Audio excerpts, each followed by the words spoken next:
नमस्कार. बी मराठी या आयुर्वेद चॅनलवर सर्वांचं स्वागत आहे.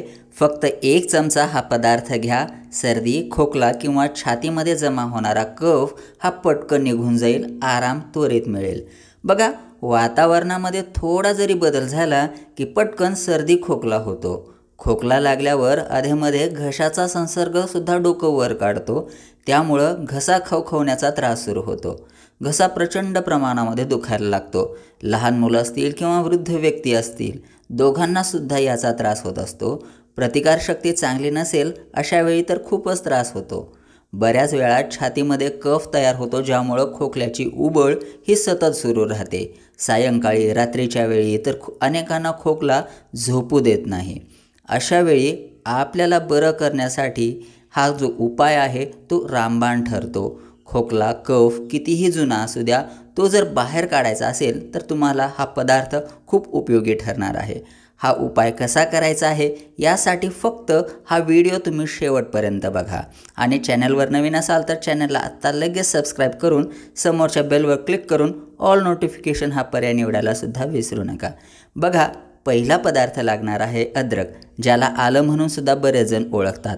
जबरदस्त अशा औषधी गुणांनी परिपूर्ण असलेलं हे अद्रक कफ, सर्दी, खोकला, घशाची खवखव अशा वेगवेगळ्या श्वसन विकारावर उपयोगी ठरतं.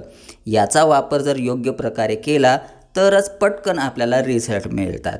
बघा, इंचभर आल्याचा तुकडा धुवून सालीसह किसून घ्यायचा आहे आणि हा जो किस आहे तो सुती कपड्यामध्ये गुंडाळून त्याचा रस एका वाटीमध्ये काढायचा आहे. इंचभर तुकड्याचा चमचाभर आपल्याला रस मिळेल. त्यानंतर लागणार आहे खडीसाखर. खडीसाखर घशाचं इन्फेक्शन दूर करते, घसा साफ ठेवते. आपल्याला जाड असलेलीच खडीसाखर वापरायची आहे. या खडीसाखरेला बारीक वाटून घ्यावं आणि याची 1 चमचा पावडर जी आहे ती या आल्याच्या रसामध्ये ॲड करावी. हलवून हलवून एकजीव करावं. आल्याचा रस आणि खडीसाखर यांचं हे मिश्रण खोकला, कफ, घशाची खवखव यावर खूप उपयुक्त ठरतं. 1 चमचा सकाळी, 1 चमचा दुपारी आणि रात्रीच्या वेळी 1 चमचा असं दिवसातून 3 वेळा घ्यावं. अगदी आपण सहजपणे हा उपाय करू शकतोय, घरच्या घरी करू शकतोय. सर्दी खोकल्यावर हा आराम देणारा, पटकन आराम देणारा उपाय आहे, जो आयुर्वेदिक ग्रंथामध्ये सुद्धा सांगितलेला आहे.